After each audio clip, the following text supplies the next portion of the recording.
The silent war inside an avoidance mind when you finally stop reaching out. What actually happens inside someone's mind when you disappear from their life, completely, permanently, without warning. No final text, no last phone call, no dramatic goodbye, just silence.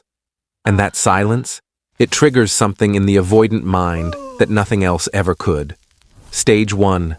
The relief that doesn't last. The moment you stop reaching out, the avoidant person exhales. Finally, space. No emotional weight to carry. No one waiting for a response. No vulnerability required. This feels like exactly what they always wanted. But here's what they don't see coming. That relief has an expiration date. Their entire emotional system was built around a specific loop. You pursue, they retreat. You reach out, they pull back. You care, they keep their distance. That loop wasn't just a habit, it was their safety net. It let them feel connected without being responsible for the connection. The moment you exit that loop permanently, the safety net disappears. Distance that once felt like freedom starts feeling like a hollow room. Independence starts to echo with something that sounds uncomfortably like loneliness. Stage 2. The emotional delay. Here's something most people don't realize about avoidant individuals. They don't feel things when they happen. They file them away, compartmentalize, rationalize, keep moving. It's not coldness. It's a survival skill built over years, often starting in childhood, when showing emotion wasn't safe or wasn't welcomed. But your absence does something that your presence never could. It removes the constant stimulation that kept their walls up. In the quiet, the feelings start surfacing, slowly at first, then stronger. A song comes on. A memory flashes. A boring Tuesday night alone with their phone. And in those unguarded moments, they start to feel everything they refused to feel when you were right there in front of them. The appreciation they never voiced. The longing they never admitted. Maybe even love, arriving late, like it always does with them. The feelings didn't disappear when they suppressed them. They just waited. And now, they're back, with interest. Stage 3. The fear no one talks about. Beneath every avoidant person's "I don't need anyone" exterior lies a quiet, persistent fear. The fear of being truly forgettable. They'll never say it out loud. Most of them don't even consciously recognize it. But it's there. And your permanent silence activates it directly. At first, they tell themselves they're fine. That your leaving proves they were right to keep their guard up. Relationships are messy. People leave, better to stay detached. But as days stretch into weeks, the internal questions begin. Did I ever actually matter to them? Have they completely moved on already? Am I that easy to walk away from? Here's the psychological twist. Those questions make them realize your value more than anything you could have said or done while you were there. Because you were the one who stayed, who tried, who saw through their walls and kept showing up anyway. And now that person is gone. Stage 4. Distance creates clarity. When you were present, the avoidant person couldn't see you clearly. Every text felt like pressure. Every expression of love felt like a demand. Every moment of your vulnerability felt like an obligation they couldn't meet. Proximity triggered their fear of being consumed by someone else's emotional world. So they focused on the friction, the ways you were too much, the ways the relationship felt suffocating.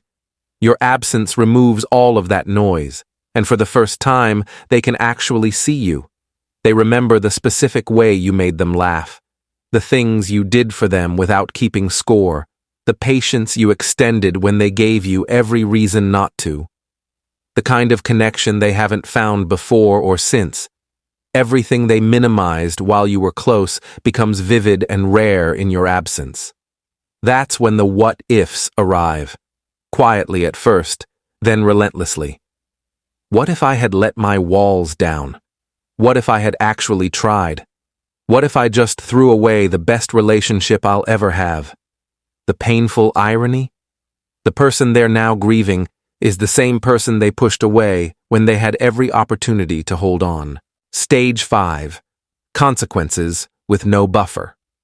While you were still reaching out, still checking in, still leaving the door open, the avoidant person never had to face the real cost of their behavior. Your persistence, as genuine as it was, actually shielded them from consequences. It communicated without meaning to, "I'll always come back. The door will always be open. You can take your time." Your absence says something completely different. It says, "I chose myself. This is done." And that finality forces a confrontation they've been avoiding their entire lives. They start asking questions they've never sat with long enough to actually answer. Why do I destroy things that are good for me? Why does love feel like a trap instead of a gift? What is it inside me that keeps running? For some, this becomes the moment they finally seek help, therapy, self-reflection, real inner work. For others, the pattern continues. But either way, the reckoning happens. The kind of honest self-examination that could never occur while you were still there absorbing the impact of their choices.